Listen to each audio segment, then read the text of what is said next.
स्वागत है आपका नेक्स्ट 9 लाइफ में। पीलीभीत से सांसद वरुण गांधी भी कोरोना पॉजिटिव हो चुके हैं। जी हां, आपको बता दें कि गंभीर लक्षणों के साथ वो कोरोना पॉजिटिव हुए हैं और इस चीज की जानकारी उन्हें खुद अपने ट्विटर हैंडल पर ट्वीट करके दी है। बता दें कि उन्होंने ये भी बताया है कि मैं पिछले कुछ दिनों से पीलीभीत में मौजूद था क्योंकि चुनावों का दौर चल रहा है, तो मुझे लगता है किसी न किसी के कांटेक्ट में आके मुझे कोरोना हो गया है और मैंने इस वजह से खुद को होम आइसोलेट भी कर लिया है।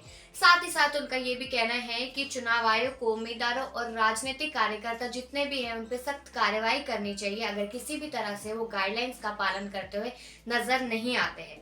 लेकिन आपको बता दें कि कोरोना की तीसरी लहर और विधानसभा चुनाव के मद्देनजर लोग इतने ज्यादा भीड़ भाड़ के एरिया में जा रहे हैं तो कोरोना होना लाजमी नजर आ रहा है। अब इस चीज को देखते हुए चुनाव आयोग को सख्त से सख्त कार्रवाई वक्त रहते हुए कर लेनी चाहिए, क्योंकि अभी मैं कोरोना पॉजिटिव आया हूँ, लगता है कुछ दिनों में एक को छोड़िए कोरोना पॉजिटिव आते रहेंगे। लेकिन साथ ही साथ आपको बता दें कि चुनाव आयोग ने शनिवार को 5 राज्यों उत्तर प्रदेश, उत्तराखंड, पंजाब और मणिपुर और गोवा के विधानसभा चुनावों के लिए तारीख का ऐलान भी कर दिया है।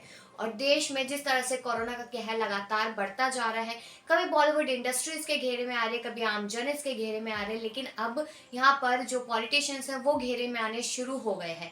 इस चीज को लेकर वरुण गांधी ने काफी ज्यादा दुख व्यक्त किया है, लेकिन अब वो भी कोरोना पॉजिटिव हो चुके हैं, जिसकी वजह से उनका परिवार भी इस चीज के सदमे में ही है क्योंकि उनके गंभीर लक्षण हैं। लेकिन देखना ये होगा कि अब चुनाव आयोग चुनावों को लेकर क्या फैसला करता है और वरुण गांधी की तबीयत कब तक ठीक होती है।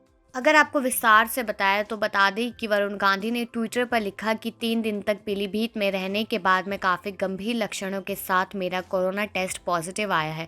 उन्होंने लिखा कि हम तीसरी लहर और चुनाव प्रचार के बीच में हैं। चुनाव आयोग को उम्मीदवारों और राजनीतिक कार्यकर्ताओं को भी एहतियाती खुराक देनी चाहिए। कोरोना की तीसरी लहर और विधानसभा चुनाव के मद्देनजर चुनाव आयोग से मांग करते हुए वरुण ने अपने ट्विटर में आगे ये भी कहा है कि अब हम तीसरी लहर और चुनाव प्रचार के बीच में हैं। चुनाव आयोग को ये सारी डोज देनी चाहिए।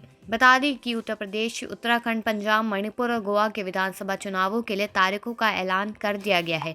देश में कोरोना के लगातार बढ़ रहे खतरे के मद्देनजर चुनाव आयोग ने 15 जनवरी तक जनसभा, रोड शो, पद यात्रा और नुक्कड़ सभा जैसे चुनावी कार्यक्रमों पर पूरी तरह से रोक लगा दी है। इसके साथ ही आयोग ने कोविड के खतरे को देखते हुए अन्य कई तरह की पाबंदियां लगाई है और सावधानियां बरतने के लिए कई तरह के दिशा निर्देश भी जारी किए हैं।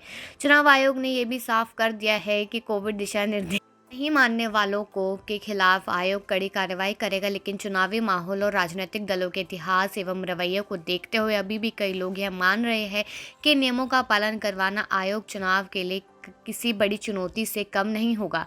ये जानकारी आपको कैसी लगी है कमेंट सेक्शन में ज़रूर बताएं और बाकी खबरों के लिए देखते रहिए नेक्स्ट 9 लाइव।